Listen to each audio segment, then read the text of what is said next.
Hey, everybody. Good morning. It's Resistance Live for the 21st of October, 2019. We're still here. Nice to see you all this morning. A couple quick notes while we wait for people to log on.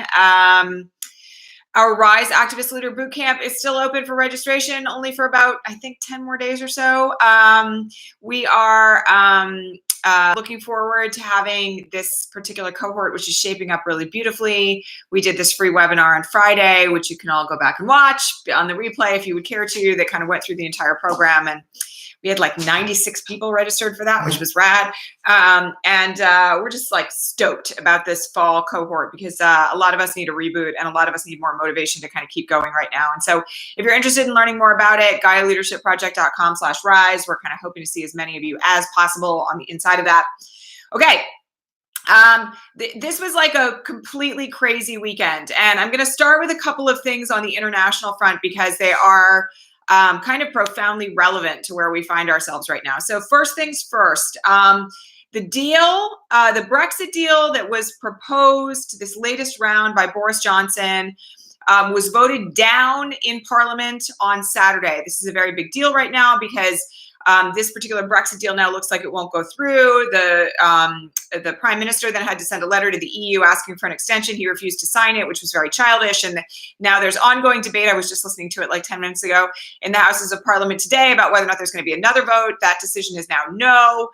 And so the real key here from the reporting is that we need to get an extension from the EU, or the UK needs to get an extension from the EU so there can be another general election. Hopefully there will be people put into office then who are anti-Brexit. Then there could potentially be a new referendum, and maybe we'll all be saved, and most particularly citizens of the UK will be saved from the disastrous thought of Brexit. So there were huge protests on Saturday about this, ongoing issues continuing to unveil themselves inside the UK about this.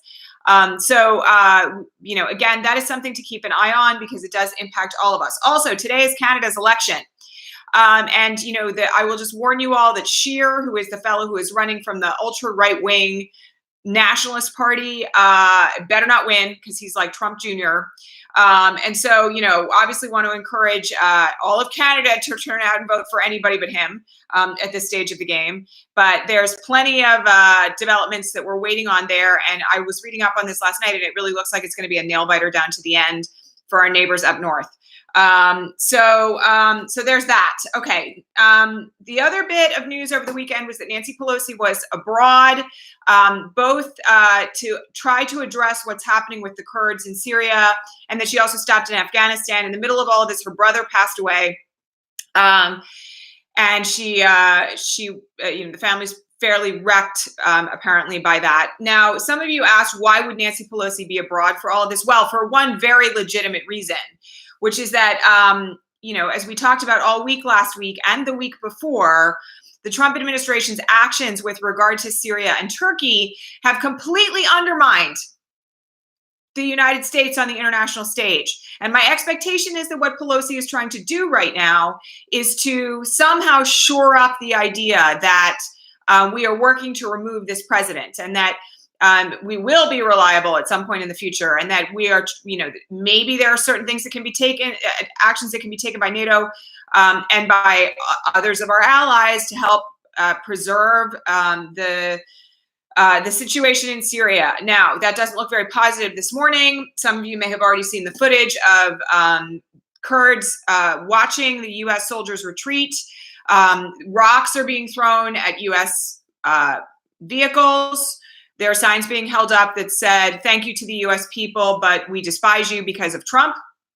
But Trump has ruined us. Trump has betrayed us, and it's really quite sad.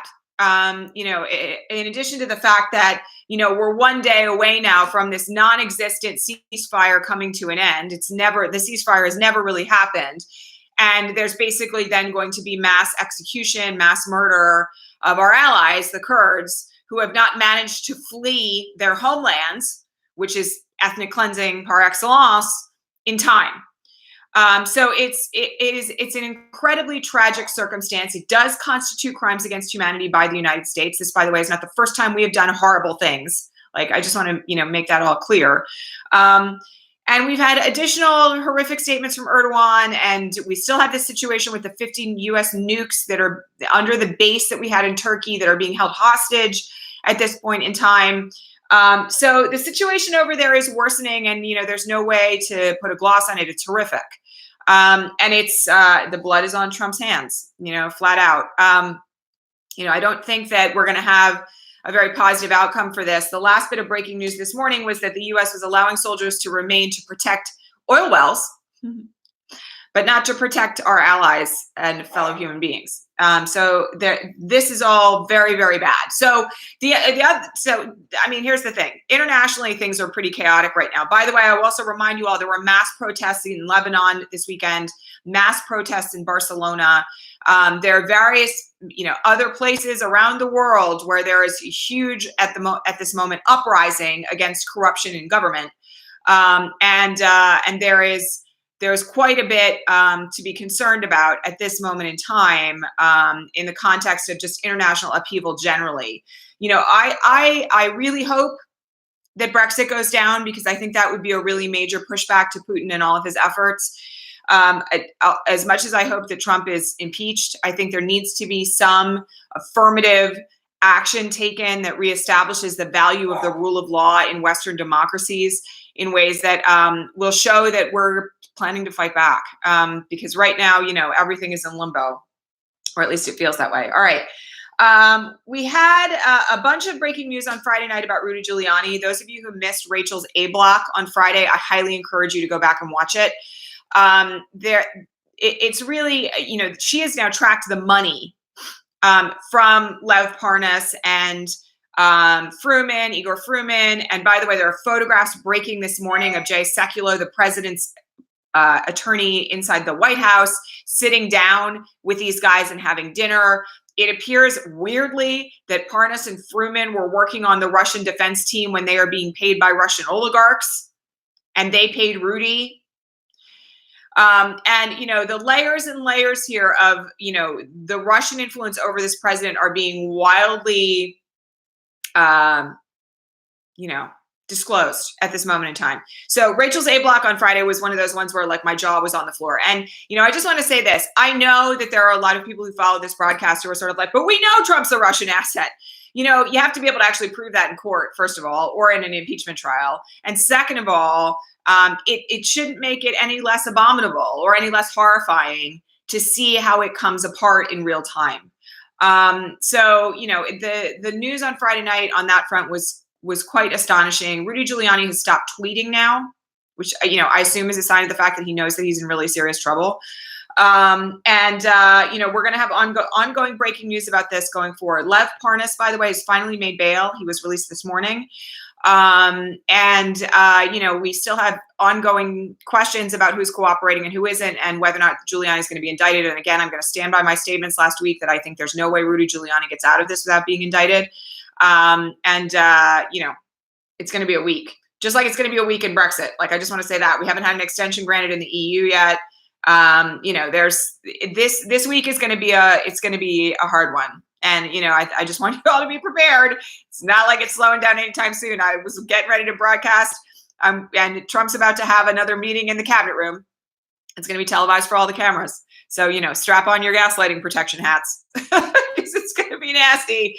All right. A couple other bits of things that I was asked about on the feed.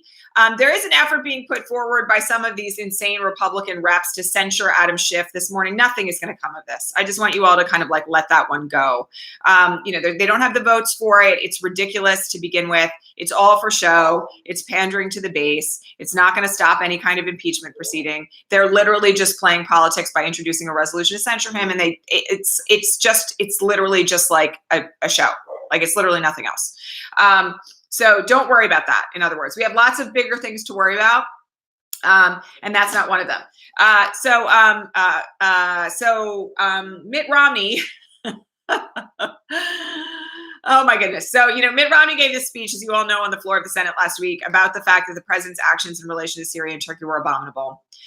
We've seen some additional cracks in the Republican wall over the weekend. By the way, Lindsey Graham gave this really weird statement yesterday. to the effect that if there was more than what we already know about the call to Ukraine, he might be in favor of impeaching the president. I mean, there's obviously more out there already. So, in some sense, the statement was a little bit ridiculous. But the thing I want to point out about this is it's the first time Lindsey Graham has opened the door to potentially voting in favor of impeachment. And that in and of itself is big. You all know I do not trust Lindsey Graham. There's no way anybody who's watching any of this can. But I will say that it was a signal on his part to say, I would vote in favor of impeachment if there was more evidence. And in some sense, it's like he's giving himself the leeway to vote in favor of impeachment down the road in the event that, he wants to. So that in and of itself is sort of curious. But Mitt Romney gave the speech on the floor of the Senate. Turns out, as we all learned late last night, I mean, and I got to say, like, these Republicans need to grow some ovaries because this is getting like a little bit ridiculous. Romney has had a secret Twitter account for quite some time now, using the pseudonym Pierre Delicto. And he's been following resistance accounts like George Conway and Molly Youngfast and a whole slew of other like very prominent resistance voices on Twitter for years.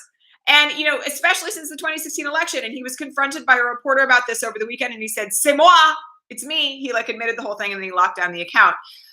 So, Mitt Romney also gave an interview yesterday where he took the president to task for paying off a porn star. He's one to watch, like all I can say about it is he's one to watch. Do I think that he's actually yet to the point where he's actually going to like stand up and say he's in favor of impeachment? No, but it certainly looks like he's kind of getting there. And for those of you who are thinking like, is Mitt Romney going to primary the president? It's entirely possible. I actually called that as like a legit possibility about 6 months ago. So, the Republicans obviously would be way better off in a primary or in a general election with Mitt Romney as a presidential candidate than they will be with Trump. And I think many of them are kind of waking up to that fact. So, what happens with Romney now going forward is obviously something we should keep an eye on. I'll also just add that, there have been some growing indications over this weekend in particular about strong breaks that are starting to happen in the GOP in the Senate that have significant implications for the purposes of impeachment. One of the things that that we've seen is more and more of these conservative commentators saying things like, "I'm gaming it at 20% now." If you had asked me a week ago, I would have said there's a 0% chance of the president being impeached in the Senate and convicted and removed. Now I'm gaming it at 20% because people are really upset about Syria and what's happened there, because we're seeing stronger voices in the GOP come out against the president. We've seen several more reps in the House of Representatives who are GOP come out against the president just this weekend.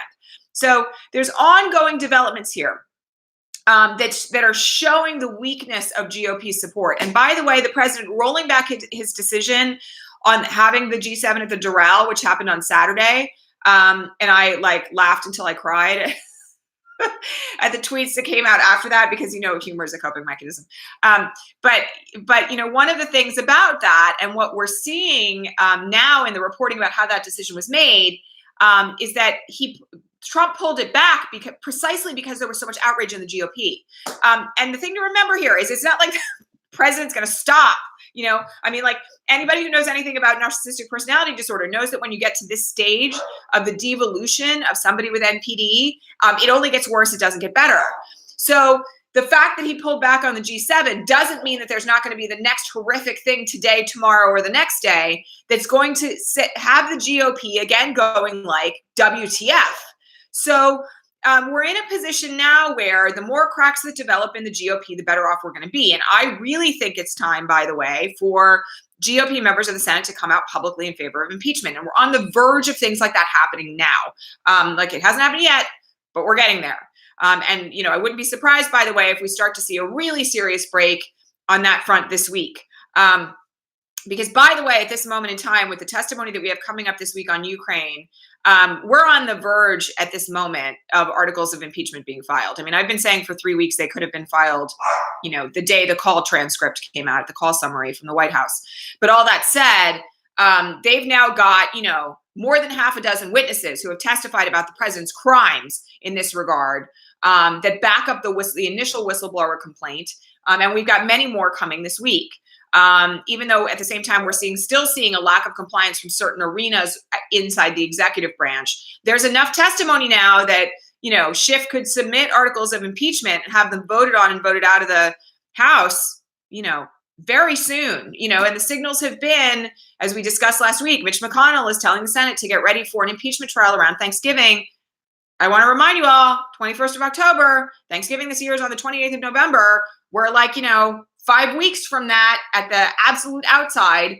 So at this moment in time, the clock is ticking down now to when we're going to have articles of impeachment and a vote. And as I said, my expectation is we're going to see far more breaks within the Republican Party on this front coming up in the next few days. So stay tuned. Hold on for the ride. I am not going to promise you all that this is going to be an easy week, because it's not going to be. And I'm going to remind you all to please continue calling the putatively moderate senators. One of you was very kind enough to post in the question feed on Patreon this morning the list of moderate senators with phone calls to both DC and local offices. You all can go find that. But I want to encourage all of you to continue making your phone calls this week, because pressure's got to stay on, big time. And globally and here in the United States, this week is going to be one for the record books. It just has that feeling, and it's clear that there's so much breaking news everywhere that is directly relevant to what we're experiencing, that I think we're in for it. So hold on tight, buckle up. All right, that's it. Much love to all of you today. Please take care of yourselves. We're going to be here all week, regular time, and I will talk to all of you tomorrow. All right, thanks so much. Bye.